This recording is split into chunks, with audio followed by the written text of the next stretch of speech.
प्यारे बच्चों, आज मैं अनीता सहरावत इस वीडियो में 9वीं कक्षा की पाठ्य पुस्तक कृतिका के अध्याय मेरे संग की औरतें से कुछ आवश्यक व रोचक बिंदु लेकर आपको सरलता से इस पाठ को समझाने का प्रयास कर रही हूँ। मेरे संग की औरतें, इस पाठ में यह बताया गया है कि परंपरागत तरीके से जीते हुए भी लीक से हटकर कैसे जिया जा सकता है। संपूर्ण पाठ का केंद्र बिंदु औरतें हैं। इस अध्याय में लेखिका ने अपने परिवार की विभिन्न औरतें यथा नानी, माँ और अपनी 4 अन्य बहनों के बारे में बताया है। उन्होंने इनकी घरेलू, आर्थिक, सामाजिक तथा शैक्षणिक स्थिति का सरस वर्णन किया है। अपनी नानी के बारे में लेखिका लिखती हैं कि नानी परंपरागत पर्दानशी महिला थी। नाना शादी के तुरंत बाद बैरिस्ट्री पढ़ने विदेश चले गए। जब वे वहाँ से वापस आए तब उनमें विदेशी रंग पूरी तरह से चढ़ चुका था, परंतु इन बातों से दूर नानी अपना जीवन अपने ढंग से जीती थी। लेखिका अपनी माँ के बारे में लिखती हैं कि माँ कभी झूठ नहीं बोलती थी तथा अन्य दूसरी गोपनीय बातें अपने तक ही सीमित रखती थी। इस कारण उनका घर और बाहर दोनों जगह अत्यंत सम्मान होता था।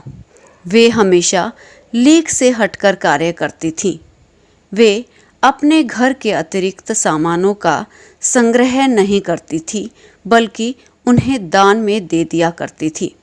वे अत्यंत सादा जीवन जीती थी क्योंकि उनके पति अर्थात लेखिका के पिता स्वतंत्रता आंदोलन के एक मजबूत सिपाही थे।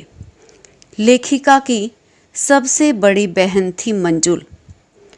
उसने शादी के बाद मंजुल भगत नाम से लिखना शुरू कर दिया। दूसरे नंबर की लेखिका स्वयं थी। उन्होंने शादी के बाद मृदुला गर्ग नाम से लिखना शुरू कर दिया। इसके बाद की 2 बहनें रेणु और चित्रा लेखन कार्य से बची रहीं। सबसे छोटी बहन अचला अंग्रेजी में लिखने लगी तथा छोटा भाई राजीव हिंदी में लिखने लगा।